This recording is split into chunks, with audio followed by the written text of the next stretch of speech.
Sisi kama wachezaji maandalizi yako vizuri na tuko vizuri kwa ajili ya mchezo wa kesho. Kwa hiyo ni jukumu letu kuweza kujiandaa na kusubiri hiyo kesho kwenda kupambana kwa ajili ya kupata matokeo yaliyokuwa bora katika mchezo.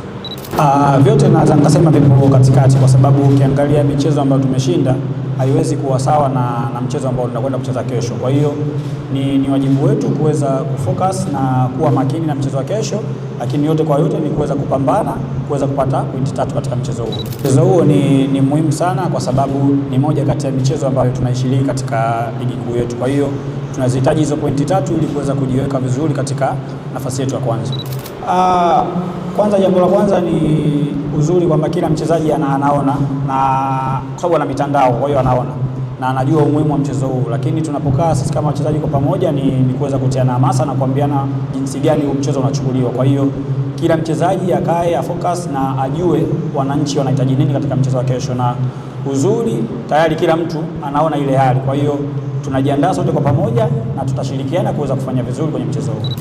Yaani kikubwa ni kufocus sisi na timu yetu na kujua mwalimu ametupa mipango gani katika mchezo huo, kwa sababu tunachoamini Simba ni timu kubwa na wana wachezaji wengi wazuri ambao wanaweza kufanya vizuri kwenye mchezo wote. Kwa hiyo ni sisi kujiandaa na kufanya maandalizi yaliyokuwa bora kuweza kuwakabili na kuweza kufanya vizuri kwenye mchezo huo.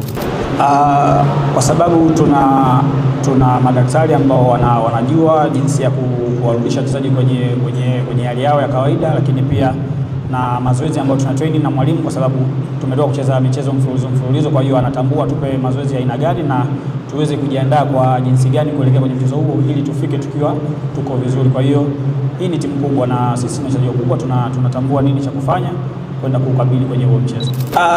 Mimi kitu kikubwa ninachofanya ni mimi kujiandaa vizuri kuelekea mchezo wote ambao uko mbele yangu. Kwa hiyo ni wajibu wangu kujiandaa na kuweza kushindana na kujua mpinzani wangu ana ubora gani na mimi kufanya maandalizi gani ili kuweza kushinda katika hiyo mipambano ambayo nitakutana nayo katika uwanja. Kwa hiyo tusubiri wakati utapofika, tuombeane dua, tunaamini mchezo utakuwa mzuri.